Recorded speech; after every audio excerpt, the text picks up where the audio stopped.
ఏడాది ఆంధ్రప్రదేశ్లో భారీ వర్షాలు ప్రజలకు కంటి మీద కునుకు లేకుండా చేస్తున్నాయి. ముఖ్యంగా బంగాళాఖాతంలో ఏర్పడే అల్పపీడనాలు, ఆవర్తనాల ప్రభావంతో ఏపీ, తెలంగాణ, తమిళనాడు, కర్ణాటకల్లో విస్తారంగా వర్షాలు కురుస్తున్నాయి. ఈ మధ్యకాలంలో ఏపీ దక్షిణ కోస్తా, యానం, రాయలసీమ జిల్లాలో అధిక వర్షపాతం నమోదైనట్లు వాతావరణ శాఖ తెలిపింది. తాజాగా ఏపీకి మరో తుఫాన్ ముప్పు పొంచి ఉందని ఐఎండీ హెచ్చరించింది. ఈ నెల 23న బంగాళాఖాతంలో అల్పపీడనం ఏర్పడి 27 నాటికి తుఫానుగా బలపడనున్నట్లు వాతావరణ శాఖ హెచ్చరించింది. ఈ నెల 28 లోపు చెన్నై, నెల్లూరు మధ్య తుఫాన్ తీరం దాటే అవకాశం ఉన్నట్లు వెల్లడించింది. ఈ తుఫాన్ ప్రభావం వల్ల 24 నుంచి రాయలసీమ, ప్రకాశం, నెల్లూరు జిల్లాలలో భారీ వర్షాలు కురుస్తాయని తెలిపింది. 27, 28, 29 తేదీలలో పలు జిల్లాలలో భారీ నుంచి అతి భారీ వర్షాలు పడే అవకాశం ఉందని హెచ్చరించింది. తెలంగాణలో సైతం పలు ప్రాంతాల్లో వర్షాలు కురుస్తాయని అంచనా వేసింది. దక్షిణాది రాయలసీమలో పలు ప్రాంతాలు మేఘావృతమై ఉంటాయని తెలిపింది. గాలి వేగం పెరిగి పొడి వాతావరణంగా ఉంటుంది. మరోవైపు తెలంగాణలో సుమారు 11 కిలోమీటర్ల వేగంతో గాలులు వీస్తాయని వాతావరణ శాఖ తెలిపింది. ఈ మధ్యనే బంగాళాఖాతంలో ఏర్పడిన దానా తుఫాన్ పలు ప్రాంతాల్లో బీభత్సం సృష్టించింది.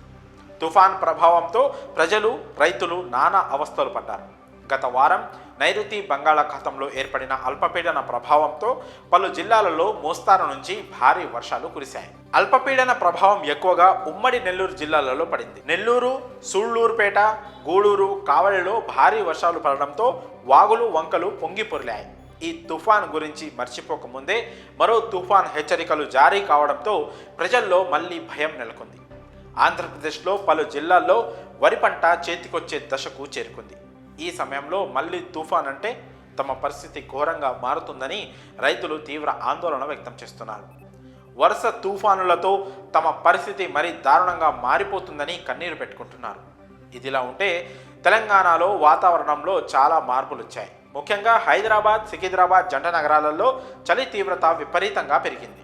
అటు దక్షిణాది తెలంగాణలో సాధారణ కనిష్ట ఉష్ణోగ్రతలు నమోదవుతున్నాయి. ఉమ్మడి ఆదిలాబాద్లో చలి తీవ్రత బాగా పెరిగిపోయింది. కొన్ని ప్రాంతాలలో అయితే ఉష్ణోగ్రత ఏకంగా సింగిల్ డిజిట్కి పడిపోయినట్లు తెలుస్తోంది.